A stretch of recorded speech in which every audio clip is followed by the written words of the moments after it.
رب اشرح لي صدری ویسر لی امری واحلل عقدۃ من لسانی یفقہوا قولی واجعل لی وزیرا من اہلی۔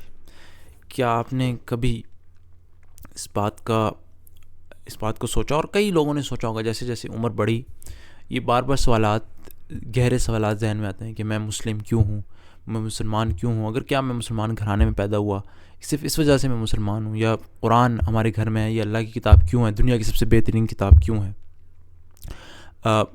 اگر میں مثال کے طور پر کسی عیسائی یا یہودی گھرانے میں پیدا ہوتا تو عیسائی یہودی ہوتا، کیوں، کیا وجہ کیا ہے؟ ایسے سوالات ذہن میں آتے ہیں اور انسان سوچتا ہے کہ میں ریسرچ کروں گا، اور بعض اگر انٹرنیٹ پہ دیکھتا ہے اتنی گہرائی سے لوگ اتنا پڑھتے ہیں، سائنس، ہسٹری، فلسفی، اور پھر جا کے حق تک پہنچتے ہیں، تو کیا وجہ ہے کہ میں مسلمان ہوں اور کیوں قرآن جو اللہ کی کتاب؟ یہی سوالات جو ان کے جوابات دینے کے لیے میں سیریز بنا رہا ہوں، لیکن سب سے جو اہم بات ہے اور وہ یہ ہے کہ یہ جو میں جوابات دے رہا ہوں کہ قرآن اللہ کی کتاب کیوں ہے، یہ کسی باہر کے ذریعے سے نہیں ہے، نہ آپ کو اس کے لیے سائنس پڑھنی پڑے گی، نہ ہسٹری تاریخ پڑھنی پڑے گی، نہ جغرافی، نہ فلسفہ، ایون آپ کو عربی زبان نہیں پڑھنی پڑے گی۔ اس سیریز کا مقصد ہے آپ کو ترجمہ کے ذریعے میں قرآن کے اندر ہی سے وہ دلائل دے دوں، باہر جائے بغیر قرآن سے، جس سے ثابت ہو جائے کہ قرآن اللہ کی کتاب کیوں۔ ہمارے ذہن میں اگر یہ سوالات ہیں کہ اللہ نے یہ لکھا ہے تو یہ کیوں لکھا ہے، یہاں پر اس طریقے سے آیت کیوں آئی ہے، یہ الفاظ کیوں آئے، یہاں پہ پہلے یہ الفاظ کیوں آئے ہیں، دوسرا بعد میں یہ الفاظ کیوں آئے، جیسے کہ یہاں پہ مثال کے طور پر سورہ آل عمران کی آیت نمبر 56 میں اللہ نے فرمایا کہ جن لوگوں نے اعوذ باللہ من الشیطان الرجیم، جن لوگوں نے کفر و انکار کی روش اختیار کی، انہیں دنیا و آخرت دونوں میں سزا دوں گا اور وہ کوئی مددگار نہ پائیں گے۔ اس کے بعد اگلی آیت میں اللہ کہتے ہیں اور جنہوں نے ایمان اور نیک عملی کا رویہ اختیار کیا انہیں ان کے اجر پورے دے دیے جائیں گے۔ ٹھیک ہے، سوال یہ ہے کہ یہاں پہ پہلے کفر اور کافروں کے بارے میں کیوں ان کا اجر، اس کے بارے میں کیوں ذکر کیا گیا، اور پھر اہل ایمان کا اجر اور ان کے بارے میں کیوں ذکر کیا گیا؟ کہ اہل ایمان کفار سے بہتر نہیں ہے؟ ظاہری بات ہے ان سے بہتر ہے، لیکن پھر کیوں کفار کا پہلے ذکر کیا؟ اسی چیز کو میں آپ کو دکھانے کی کوشش کر رہا ہوں۔ اگر آپ یہ بہتری کی بات نہیں، بات یہ ہے اس میں سیاق و سباق، کانٹیکسٹ کی۔ اگر آپ پچھلی آیت دیکھیں، آیت نمبر 56 تھی، آیت نمبر اگر 52 سے میں پڑھنا شروع کروں تو آپ دیکھیں گے سیاق و سباق میں کفر چل رہا ہے۔ جب عیسیٰ نے محسوس کیا کہ بنی اسرائیل کفر و انکار پر آمادہ ہیں تو اس نے کہا کون ہے اللہ کی راہ میں جو میری مدد کرواتا ہے؟ تو حواریوں نے جواب دیا ہم اللہ کی مدد کریں گے۔ پھر انہوں نے کہا مالک جو فرمان تو نے نازل کیا ہے ہم نے اسے مان لیا۔ پھر آگے کیا کہا؟ پھر بنی اسرائیل مسیح کے خلاف خفیہ تدبیریں کرنے لگے۔ سبحان اللہ، برے لوگوں کی بات ہو رہی ہے۔ جواب میں اللہ نے بھی اپنی خفیہ تدبیر کی، اور ایسی تدبیر میں اللہ تعالیٰ ان سے بڑھ کر ہے۔ پھر اللہ نے کہا کہ وہ اللہ کی خفیہ تدبیر ہی تھی کہ جب اس نے کہا عیسیٰ میں تجھے واپس لے لوں گا اور تجھ کو اپنی طرف اٹھا لوں گا، اور جنہوں نے تیرا انکار کیا ہے ان سے تجھے پاک کر دوں گا۔ تو یہاں پہ سارے کفر کی چونکہ بات ہو رہی زیادہ تر اس کے سیاق و سباق میں، لہٰذا زیادہ مناسب تھا۔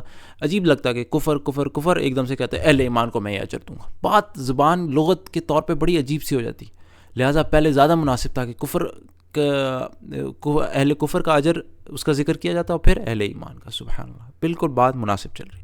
اسی طریقے سے سورہ حشر میں آیت نمبر 20 میں، سورہ حشر کی آیت نمبر 20 میں فرمایا دوزخ میں جانے والے لا یستوی اصحاب النار و اصحاب الجنہ، دوزخ میں جانے والے اور جنت میں جانے والے کبھی یکساں برابر نہیں ہو سکتے، جنت میں جانے والے ہی اصل کامیاب ہیں۔ یہاں پہ اللہ نے پہلے دوزخ میں جانے والوں کا کیوں ذکر کیا کہ دوزخ میں جانے والے اور جنت میں جانے والے؟ یہ کیوں نہیں کہا کہ جنت میں جانے والے اور دوزخ میں جانے والے برابر؟ کیونکہ جنت میں جانے والے بہتر ہیں، بہتر لوگوں کا کیوں نہیں پہلے ذکر کیا؟ پھر جواب خوبصورتی سے کس میں آتا ہے؟ سیاق و سباق، کانٹیکسٹ میں دیکھیں۔ آیت نمبر 20 تھی، اگر میں آپ کو آیت نمبر 16 سے دکھاؤں، اس کا کانٹیکسٹ دیکھیں، برے لوگوں کی سارا سیاق و سباق برے لوگوں کے بارے میں چل رہا ہے کہ ان کی مثال شیطان کی سی ہے۔ پہلے وہ انسان سے کہتا ہے کفر کر، اور جب انسان کفر پر بیٹھتا ہے تو وہ کہتا ہے کہ میں تجھ سے بری الذمہ ہوں، مجھے تو اللہ رب العالمین سے ڈر لگتا ہے۔ پھر دونوں کا انجام یہ ہوگا کہ ہمیشہ کے لیے جہنم میں جائیں گے، اور ظالموں کا یہی جزا ہے۔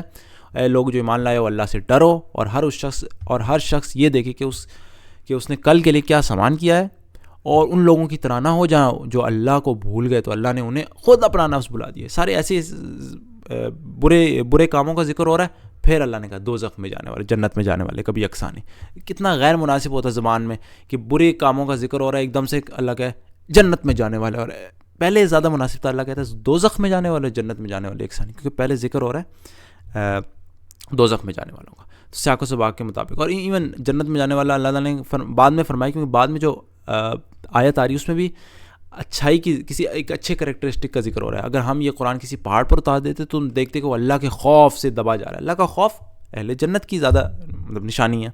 تو لہٰذا زیادہ مناسب تھا اہل جنت کا بعد میں ذکر کیا جائے. یہی چیزیں ہیں جو قرآن کو، اس کی زبان کو، یہ صرف زبان میں. اور میرے پاس، میں اگر اللہ تعالیٰ نے مجھے توفیق دی، میں ڈسکرپشن میں نیومیریکل میریکلز بھی لگا دوں گا، اس سے پتہ چلے گا کہ قرآن کے اندر یہ تو صرف ایک چیز ہے نا لنگوسٹکس، اور لنگوسٹکس ابھی ایک حصہ ہے. نیومیریکل میریکلز بھی میں لگاؤں گا، وہ بھی دیکھیں کس طریقے سے قرآن میتھمیٹکلی بھی اتنا پرفیکٹ ہے. اور یہ اسی طریقے سے دیکھیں ہم لوگ ہمارے ذہن میں یہ بات آ سکتی ہے کہ یار ایک ایسی کتاب ہو، ایک ایسا کوئی قانون ہو جو دنیا کے سارے مسئلے مسائل حل کر دے، اور ہمیں ایسی زندگی دیتے جس میں عیش و آرام کچھ نہ ہو، اور کسی جگہ دنیا میں کھود کے ہمیں وہ مل جائے.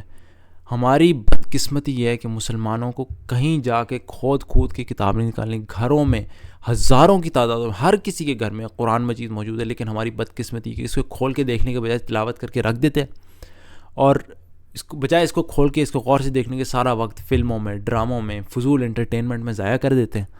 اور پھر سبحان اللہ قرآن کو ضائع کر دیتے ہیں. اس کا نتیجہ یہ کہ قرآن ہمیں ضائع کر دیتا ہے، اور پوری امت کو اس وقت ضائع کر کے بیٹھا ہوا ہے. مطلب ہمیں اس نے ضائع کر دیا، ہمارے امت کی کوئی وقت ہی نہیں باقی بچی اس دنیا میں.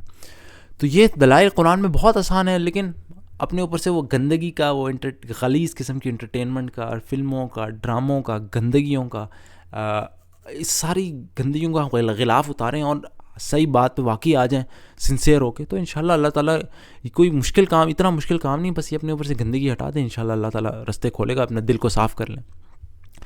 تو اللہ تعالیٰ سے دعا ہے کہ اللہ تعالیٰ ہمیں اس قرآن میں یقین کی حد تک ایمان دے کہ یہ کسی انسان کا لکھا ہوا کلام نہیں ہو سکتا. اور جب یہ یقین بیٹھے گا تو پھر انسان جو ہے اسی طریقے سے عمل کرے گا جیسے اسے یقین ہوتا ہے کہ میں نوکری کر رہا ہوں، سارا مہینہ محنت کر رہا ہوں، یقین ہے کہ آخر میں سیلری ملے گی، اس لیے میں روز اٹھ کے اتنی محنت کر کے تیار ہو کے جاتا ہوں آفس. اللہ تعالیٰ ہمیں یقین کی حد تک ایمان دے اس قرآن پر. سبحانک اللہم و بحمدک، اشہد ان لا الہ الا انت، استغفرک و اتوب الیک.